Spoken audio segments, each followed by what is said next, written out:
Hej, jeg hedder Olivia, og jeg er 8 år, og jeg har læst Fanny og Asta for evigt. Det handler om en pige, der hedder Asta.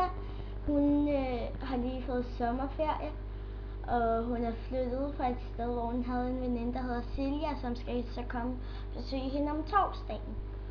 Og fredagen spurgte en af hendes værter, der hedder Fanny, som hun havde der, om de skulle lave loppemarked. Så spurgte Asta, om Silja kunne være med. Det kunne hun så godt. Og Asta, hun ventede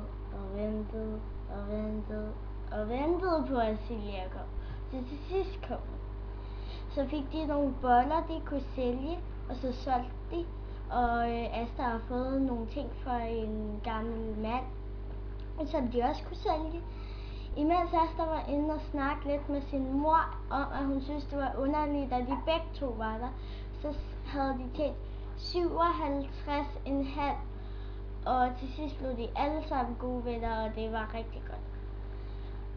Bogen er god, fordi den er spændende og sjov og sådan god og